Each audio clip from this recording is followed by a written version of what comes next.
van a pedirle guita a la gente, a los prestadores le van a pedir guita. A gravação que você acabou de ouvir está no centro de uma crise sem precedentes no governo do presidente argentino Javier Milei. A voz é de Diego Spagnuolo. Quando essa conversa foi gravada, Spagnuolo era diretor da Agência Nacional para Pessoas com Deficiência. Nomeado para o cargo pelo próprio Milei, de quem era amigo pessoal, Spagnuolo fala nesses áudios sobre pagamentos de propina a Karina Milei. Secretária da presidência, na prática, ela divide o poder com o irmão e tem influência sobre todas as decisões dele. Foi Karina Milei quem pavimentou o caminho político do irmão Javier até a Casa Rosada.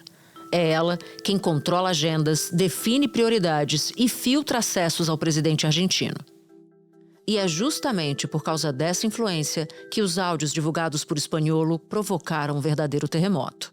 Em áudios obtidos pela imprensa, Diego Spagnuolo fala sobre o pagamento de propina à irmã do presidente na compra de medicamentos.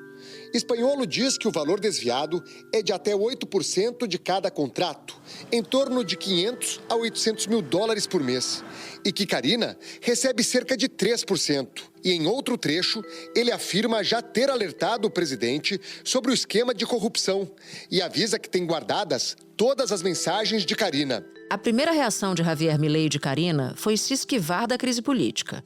Spagnuolo foi demitido, mas a pressão sobre o presidente argentino continuou subindo. Até que um segundo áudio de Spagnuolo veio à tona em 27 de agosto. E depois, hay outra coisa que é tremenda, Eu estou cobrando... Em enero eu cobrei 3 palos. Nesse mesmo dia, a tensão política em torno do presidente argentino escalou ainda mais. Milei e a irmã foram hostilizados publicamente e retirados às pressas de uma carreata. Javier Milei fazia campanha para o partido dele ao lado da irmã Karina, quando pessoas na multidão começaram a atirar vários objetos contra a comitiva. Testemunhas afirmaram que uma pedra atingiu uma fotógrafa. Milei, que diz ouvir conselhos de um cachorro que já morreu, primeiro se fez de morto. E depois de dias de silêncio, chamou o caso de armação e de mentira com finalidade eleitoral. Segundo ele, tudo agora depende da justiça. Milei afirmou que está à disposição para que tudo seja esclarecido o mais rapidamente possível. Uma turbulência com potencial de abalar um presidente eleito sob o lema da antipolítica e que prometeu colocar fim às instabilidades econômicas. Milei já acumula derrotas importantes no Congresso e vê a sua popularidade cair. O governo não soluciona nada. Agora, com eleições provinciais e legislativas à vista, a denúncia coloca em risco a imagem de honestidade que o ajudou a chegar ao poder. Da redação do G1, eu sou Natuza Neri e o assunto hoje é a crise inédita de Javier Milei na Argentina. Meu convidado é Ariel Palacios, correspondente da Globo e da Globo News em Buenos Aires. Segunda-feira, 1º de setembro. Ariel, para a gente entender bem esse escândalo político que é inédito no governo Milei, acho que vale a pena entender antes o papel da pivô desse escândalo na vida do presidente argentino. Então, quero te pedir para já começar explicando quem é Karina Milei, como é a relação umbilical que ela tem com o irmão e a influência dela dentro do governo. Acho que o termo umbilical é perfeito, Natuza, porque Karina Milei foi a protetora de seu irmão no final da infância, início da pré-adolescência, quando ele próprio conta isso em uma biografia sua, quando ele era espancado quase que diariamente pelo pai e sofria um bullying psicológico colossal por parte da mãe. Então essa irmã era o que o protegia, o acolhia, o consolava. A coisa bizarra começa que a gente sempre espera que uma irmã mais velha faça isso em relação ao irmão. Nesse caso não, Karina Milei era 3 anos mais nova que seu irmão. Então isso já chama atenção, não é, de como é que era essa dinâmica entre os dois. Depois, quando Conan, o cão que Milei idolatrava, Milei é um fanático dos cães, mas é muito mais do que um fanático dos cães, a coisa é mais complexa. Quando faleceu esse cão, um mastim inglês, lá para 2018, ele ficou tão deprimido, que Karina Milei o colocou em contato com uma telepata canina. Então, porque a Karina Milei tem esse lado esotérico, uma telepata canina para que Milei pudesse entrar em contato com o seu defunto cão. Quando Milei decidiu entrar na política, sua irmã se tornou sua assessora permanente e ela, inclusive, hoje em dia, além de ser a poderosíssima secretária-geral da presidência, ela que comanda o partido La Libertad Avança, a Liberdade Avança, que é o partido de Milei. Inclusive, ela está ativamente participando de comícios por todo o país, porque o país, aí depois entramos nesses detalhes, terá eleições parlamentares e de assembleias legislativas. E, inclusive, Milei, quando apresenta Karina Milei para alguém, inclusive quando apresentou ao presidente Trump, no primeiro encontro de Milei com Trump, ele a apresentou como el jefe, o chefe, assim mesmo no masculino. Ella es el jefe. Sin Karina no habría ni la Libertad Avanza, ni hubiera habido diputación, ni presidencia, ni nada. Por isso, uma série de escândalos recentes mostram uma coisa, que muitas vezes os presidentes em muitos países pelo mundo, quando tem um problema, eliminam parte do problema ao demitir, ao remover alguém de algum cargo. Então, a pessoa que protagoniza um escândalo de corrupção, algum presidente vai lá e remove, não é? Na Argentina isso se chama remover el fusível, o fusível, como se fosse uma instalação elétrica que você substitui um fusível por outro, simplesmente. Neste caso, agora, atualmente, um escândalo que depois detalharemos, protagonizado por Karina Milei, não tem como remover esse fusível, porque é a sua irmã que tem uma relação totalmente simbiótica com ele. Portanto, chegar perto de Karina, em termos de escândalo, é chegar perto do presidente da República. Exatamente.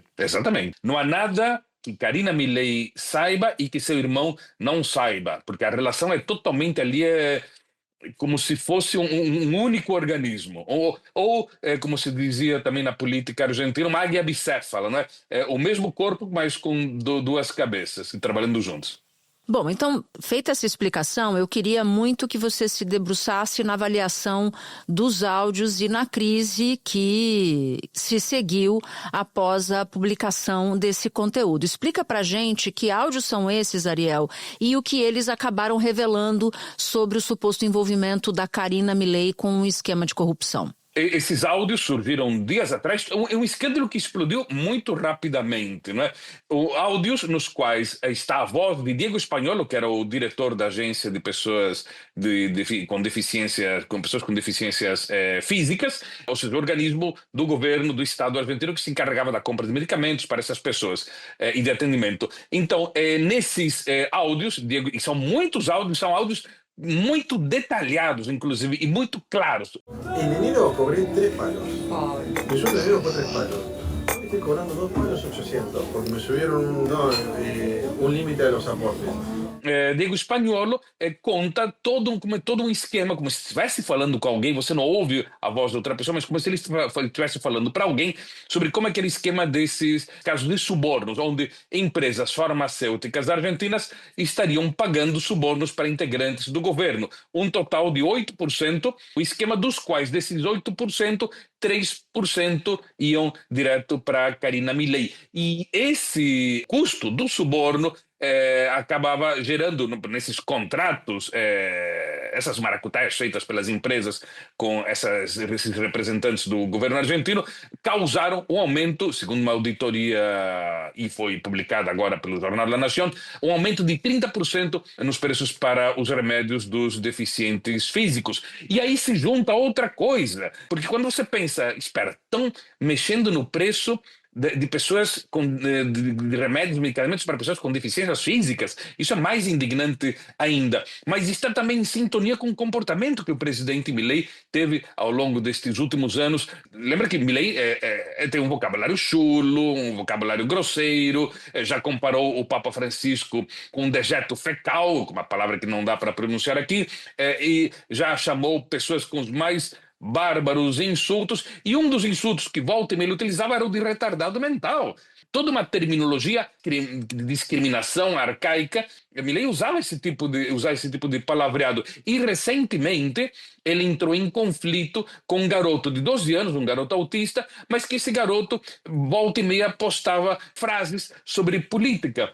Milei ficou furioso com o garoto, chamou o garoto de militante kirchnerista e fez uma campanha contra ele nas redes. Nossa. O que levou milhares de fanáticos mileístas a insultar esse menininho, não é? Então, e Milei disse que era uma opinião pessoal, não era uma opinião como presidente, e nunca pediu desculpas por isso. E o advogado de Milei nesse assunto, porque Milei foi processado, era justamente Diego Spagnuolo, o diretor da agência de eficientes, que além disso também era advogado pessoal de Milei. E o que aconteceu com o Spagnuolo? Spagnuolo agora está em sua casa, num condomínio fechado perto de Buenos Aires, uma espécie de chácara muito elegante, e ele está assustado. Ele comentou que teme ser uma queima de arquivo no futuro e que ele poderia contar tudo o que sabe para se tornar uma espécie de testemunha protegida.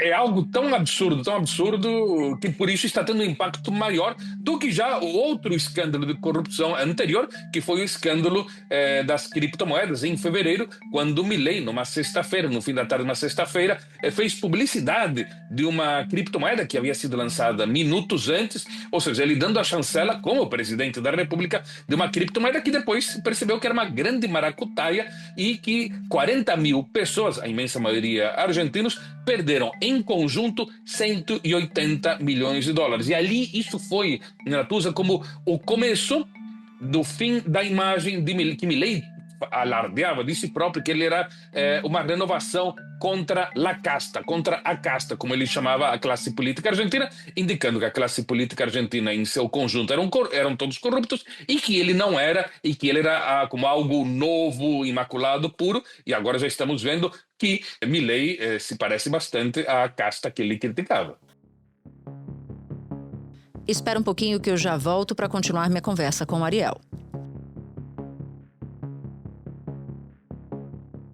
Bom, como você disse, Ariel, essa história toda provocou um verdadeiro abalo no governo Milei, muita gente cobrando resposta, e eu queria que você nos contasse qual foi a reação dele. Bom, Milei reagiu dizendo que é tudo uma manobra da oposição, especificamente do kirchnerismo, ou seja, aliados da ex-presidente Cristina Kirchner. A oposição está muito fragmentada, mas o principal grupo opositor, embora esteja fragmentado, ainda são dentro dos peronistas são os kirchneristas. Então ele está tentando polarizar justamente com eles, embora muitos outros setores da oposição também critiquem Milei. Então Milei, por um lado, está acusando o kirchnerismo de ter feito uma manobra sobre este escândalo de corrupção e, ao mesmo tempo, paralelamente, ele acusa Spagnuolo de estar mentindo. O que é interessante destacar aqui da relação Milei-Spagnuolo, que além de ter sido advogado de Milei, de ter sido diretor dessa agência do Estado, Spagnuolo, em média, nesses últimos 15 meses, encontrou Milei uma vez a cada 5 dias, tanto na residência presidencial de Olivos, quanto na Casa Rosada, que é o Palácio de Governo. O que parece uma agenda muito frequente, porque se fosse alguma secretária ou um secretário do Tesouro, de Fazenda, que precisa estar ali o tempo inteiro com o presidente da República, não chamaria atenção. Nesse caso, chamou. Exatamente.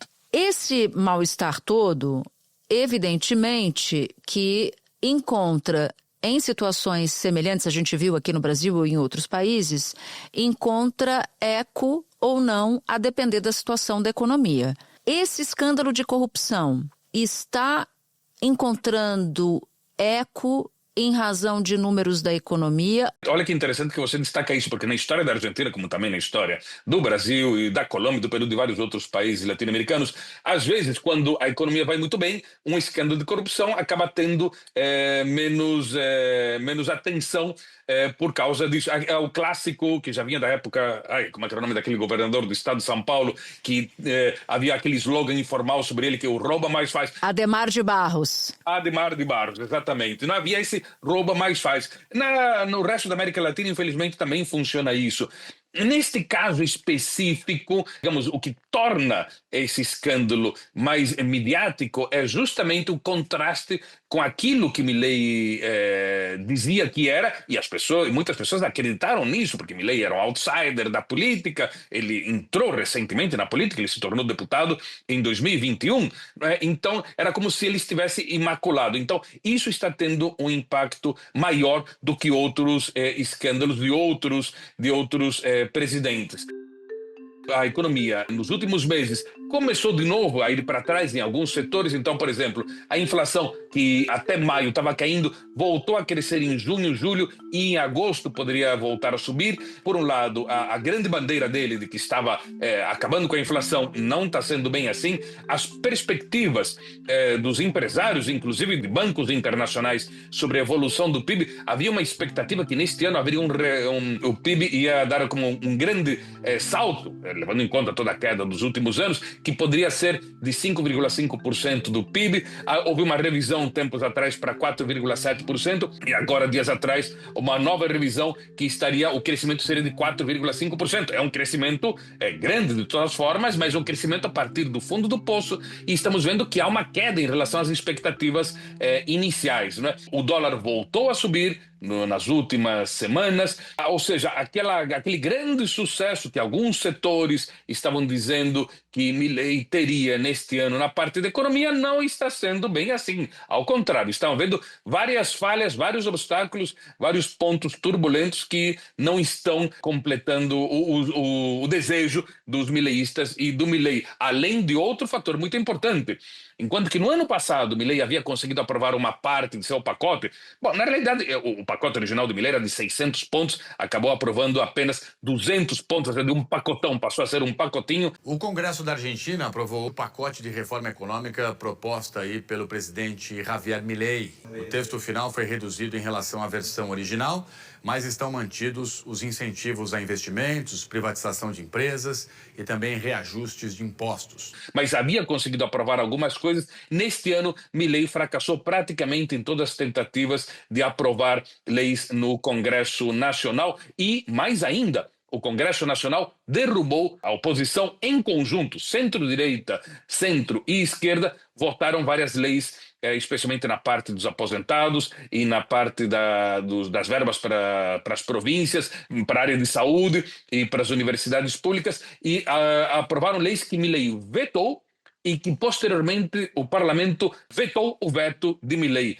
Boa parte desses vetos de Milei foram derrubados. Então, Milei sofreu nos últimos tempos uma série de derrotas no parlamento, que também gera que os investidores internacionais digam, peraí, vamos esperar para ver como é que vão ser as eleições de outubro e ver ali se vale a pena ou não investir na Argentina. Bom, já que você citou as eleições de outubro, você citou as eleições legislativas e as eleições para a província de Buenos Aires. Também são em outubro?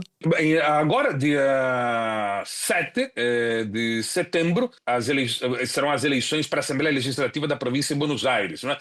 Na Argentina acontecem uma série de peculiaridades. Primeiro, no Brasil você só tem uma eleição para renovar o parlamento, o Congresso Nacional, junto com a de presidente e governadores, né? E aí também todas as assembleias legislativas em todo o Brasil votam no mesmo dia, ao mesmo tempo. Na Argentina, não. Na Argentina, você tem uma data para as eleições dos deputados federais e senadores, e cada província tem autonomia para poder fazer um cronograma paralelo. Então, por exemplo, as províncias que quiserem fazer a eleição para suas assembleias legislativas e até para governadores antes do prazo, nesse caso aqui de outubro, as parlamentares, podem. E neste caso, o governador da província de Buenos Aires, Axel Kicillof, peronista, decidiu antecipar as eleições para não ter problemas, talvez, se Milei tivesse as pesquisas indicassem que Milei teria alguma espécie de fluxo maior de votação. Então, esse governador decidiu antecipar as eleições para a Assembleia Legislativa. A pergunta no Brasil seria, mas uma Assembleia Legislativa tem tanto peso assim para que chame a atenção da classe política argentina, do presidente Milei, fazer campanha em carreata numa eleição que é uma eleição local? Sim, no caso da província de Buenos Aires, porque a província de Buenos Aires tem 38% do PIB do país, 39%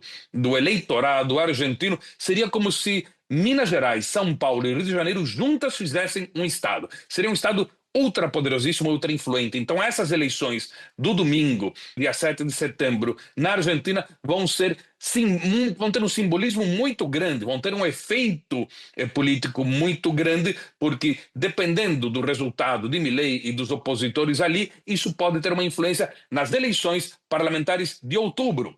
Aí sim, para deputados federais e para senadores. Renovação de metade da Câmara, renovação de 1/3 do Senado, são essas eleições que nos Estados Unidos também existem, que são as midterm, as eleições no meio do mandato. Recordando que Milei tem microminoria no parlamento e o que ele ambiciona é poder aumentar essa proporção. Não chegará a ter a maioria, mas ele espera reduzir essa desvantagem que ele tem no parlamento. Bom, então a gente está falando de um combo de eleições, um escândalo de corrupção que está batendo a porta do gabinete presidencial, porque a irmã dele é a chefe, como ele mesmo disse.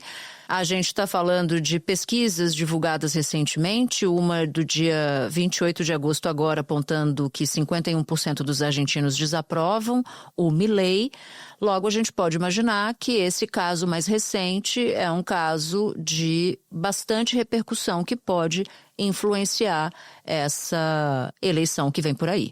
Sim, inclusive outra pesquisa da 3.0 coloca até a situação pior. 57% dos entrevistados avaliam a gestão de Milei como ruim ou muito ruim, 39,9% a categorizam como boa ou muito boa, e isso é importante porque é a primeira vez, esses 39,9% de boa ou muito boa, é a primeira vez que a imagem de Milei cai para baixo da faixa dos 40%, ali raspando os 40%, mas para baixo dos 40%, Natuza. Então agora, o que Milei está tentando fazer nestes últimos dias, na quarta-feira ele estava numa carreata no município de Lomas de Zamora, que é um município altamente peronista, né? E aí foi alvo de pedradas e garrafadas, nenhuma atingiu. Na quinta-feira foi a vez da irmã, Karina Milei, que estava também indo para um comício na província de Corrientes, porque também dentro desse desdobramento de eleições, Corrientes vota para governador neste domingo, e ali nesse caso houve incidentes entre militantes mileístas e militantes peronistas, e ela teve que ser removida às pressas do lugar, e o que Milei está tentando mostrar é como que a oposição fosse uma oposição violenta e que ele e os seus militantes fossem os mocinhos, então para ver se ele consegue dar uma virada nessa queda da popularidade. Bom, e só para terminar, fiquei curiosa aqui para saber quem é que tem aparecido como favorito nessas eleições de agora. Não há um candidato favorito, porque a oposição está muito fragmentada, Natuza. Isso tem sido desde o início do governo Milei. Essa tem sido a sorte de Milei, de certa forma.